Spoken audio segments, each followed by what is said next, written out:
Welcome to the Introduction to Sake. Within this section, we will discuss the history and the different types of classifications of sake. Let's start with the history. The origins of sake are obscured in history. No one really knows when it was first developed. Sake is mentioned several times in the Kojiki, Japan's first written history, which was compiled in 712 AD. It is believed that sake is much older. Small drinking vessels have been discovered with traces of rice, dating back to 300 BC. Sake quickly became a popular drink within the Pacific Rim. Sake today has become a worldwide phenomenon, with thousands of brewers around the globe and hundreds in the United States alone. So, what is sake? Sake is an alcoholic beverage made from fermented rice. Most sakes are clear in color. They tend to be higher in alcohol content, usually around 12% to 20% by volume. Sake is sometimes called rice wine, but the brewing process is more like rice beer, converting starch to sugar for the fermentation process. Sake is also free from impurities causing hangovers, such as sulfites. There are several different types of sake and all of them are produced with different methods. Some sakes are served hot, while other sakes are served cold. In the Japanese language, the word sake generally refers to any alcoholic drink, while the beverage called sake in English is usually termed ninchu, which means Japanese liquor. Under Japanese liquor laws, sake is labeled with the word shishu, which means clear liquor.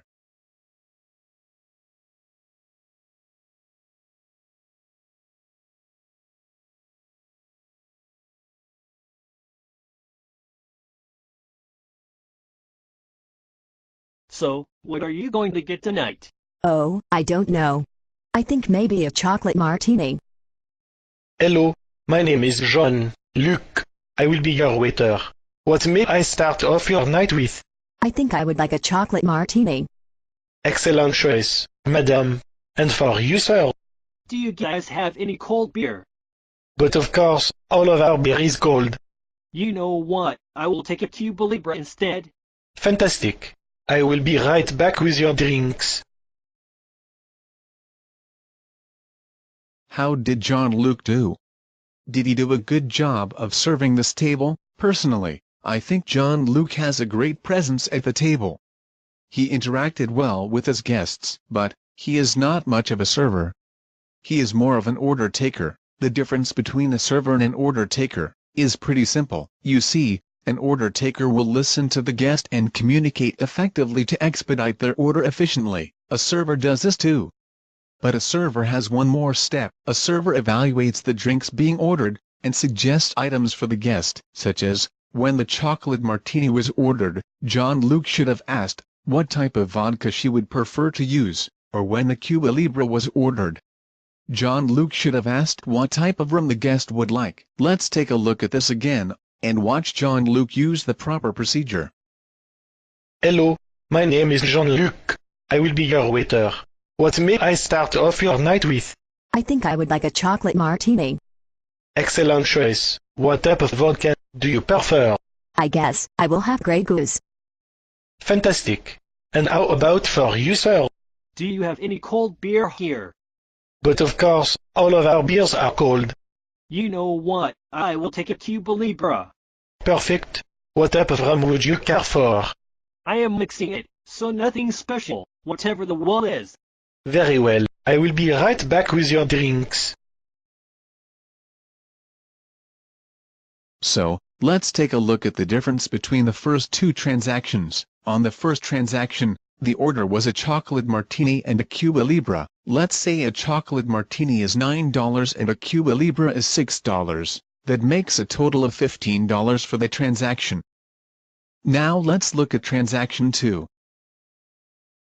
Transaction 2 was different only in the fact that the lady asked for Grey Goose to be used. This increased the bill by only $2. So, what is the big deal? It is only $2, right? Well, it is a big deal, and I am going to show you how. Let's say that you get 20 customers with the exact same drink order. In Group A, we see that the server throughout the night brought in a total of $300. In Group B, we see that the server brought in $340. First of all, let's talk about what this means for the bar. If the bar has 10 servers, all adding an additional $40 per night, that is $400 in revenue per night, if the servers within the bar were consistently upselling $40 a night. This could increase their revenue $142,400 annually. That is not a small sum. Okay, enough about the bar. How does it help out the servers? Using that same model, in Group A the server brought in a total of $300. Group B brought in a total of $340. That night, the server in Group A was tipped 20% by all of his guests, and he received $60. In Group B, the server received 20% as well, and received $68. Now if server in Group A and Group B work 5 days a week, here is their take-home tips. Annually, Group A would have made $15,600, and Group B would have made $16,320 annually. That is $720 annually that a server could be generating for themselves. Now, let's take one more look at this example and see what else could have been done. Hello, my name is Jean-Luc. I will be your waiter. What may I offer you to start your night off with? I think I want a chocolate martini. I can get you a chocolate martini. However, you are in luck. The bartender here tonight makes a double chocolate martini with agave chocolate and Grey Goose vodka. That sounds great. I will take one of those. Madam, you will not be disappointed. And how about for you, sir? Do you guys have any cold beer here? All of our beers are cold, sir. You know what? I'll just have Cuba Libre. Excellent decision, sir. However, if you like Cuba Libres, maybe you would like to try a Caipirinha. What is in that? Well, sir, it is a combination of our finest rum, mulled limes, sugar, and a bit of soda water. However, it will not taste like a rum and coke. Okay, let me try one of those things. Excellent decision, sir. I will be right back with a double chocolate martini and a Caipirinha. Okay. Great. Jean-Luc did a great job there. Let us take a look and see how this transaction breaks down. If you remember, earlier Jean-Luc took an order that resembled this. Jean-Luc recently sold this order. A double chocolate martini is $3.50 more than a chocolate martini. The Caipirinha added an additional $4 onto the bill. Let us just say that it was the only table Jean-Luc had for the night. He increased the revenue by $7.50, and instead of a $1.50 in tips he made $2.20 in tips. Let's take a look on a nightly scale. After one guest, we saw a separation. Now after 20 checks, we see a $150 increase in revenue. The more you sell, the more you make through tips. If you were tipped 20% in each grouping, you would have made $60 taking orders, and you would have made $90 in suggestive upselling. The server would see a difference in their average take-home tips of a little over $6,000 annually. Do you see how it can be beneficial to suggestive upsell? Of course, it is a no-brainer. Anytime a person is asking for a drink, you should be looking for ways to increase your revenue.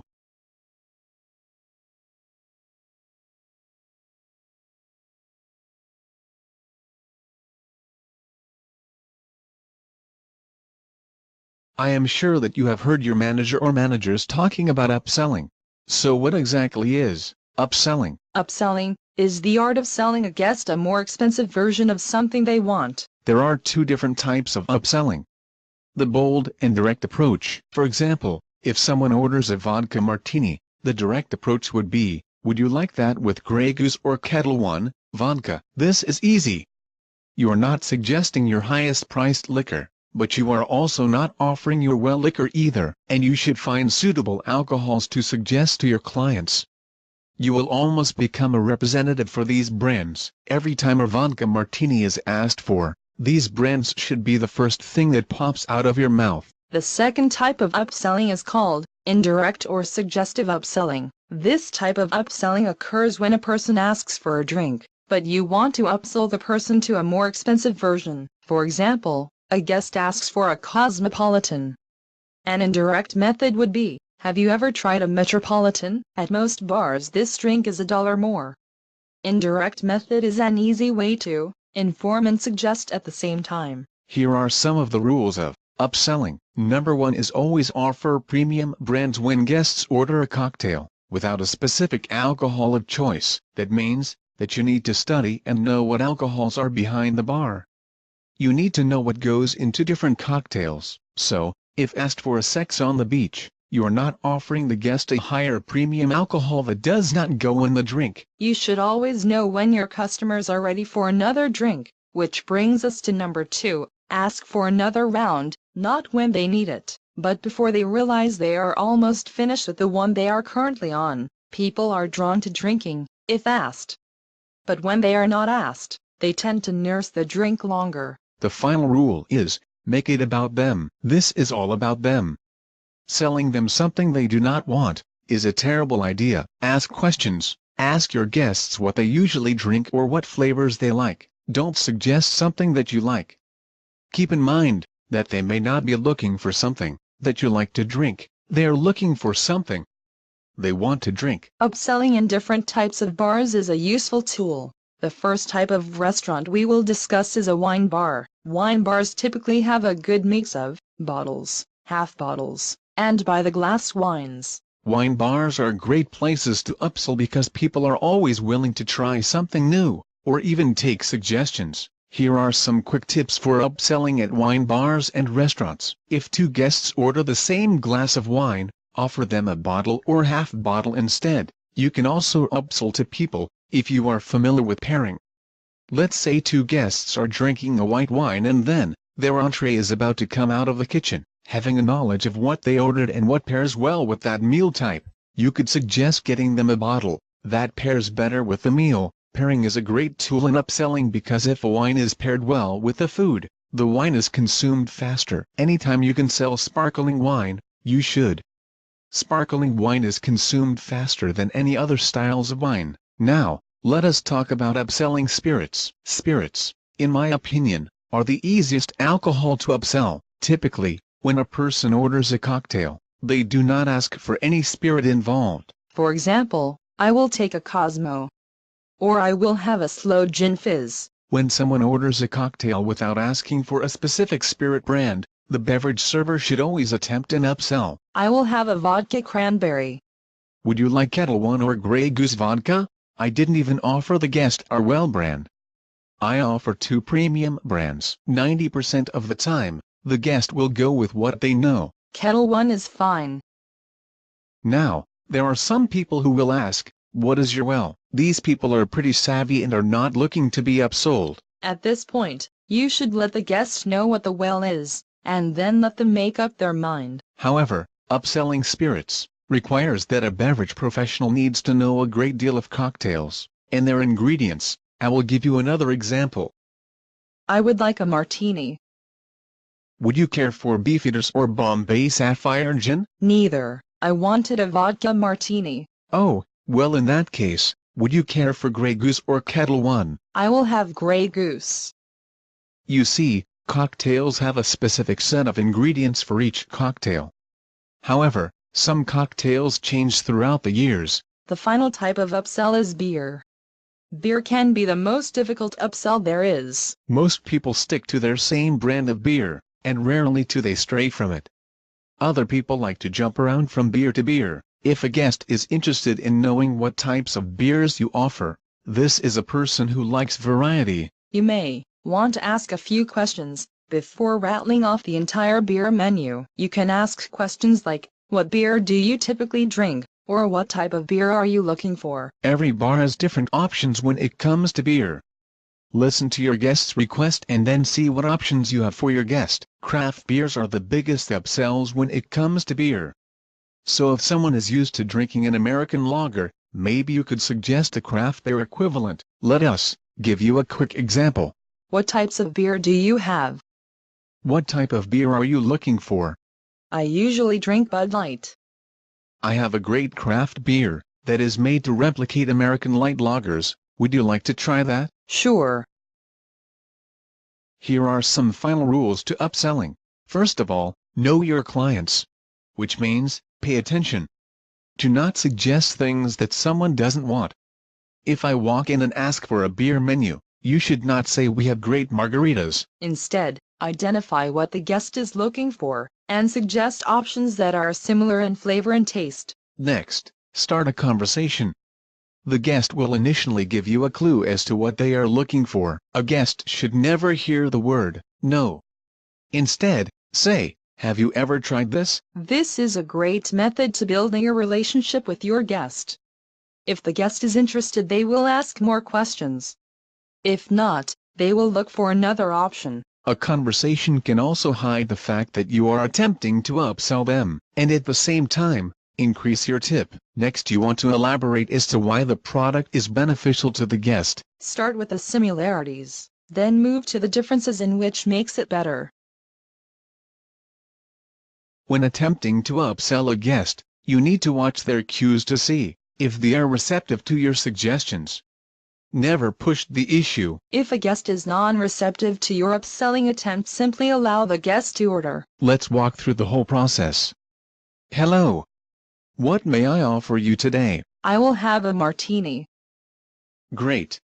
What type of gin do you prefer, Beefeaters or Bombay Sapphire? Oh. I want a vodka martini.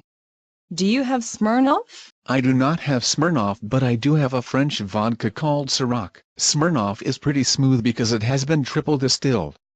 Ciroc has been distilled 5 times. It is also distilled from snapped frost grapes, which makes it even smoother of a vodka. Interesting.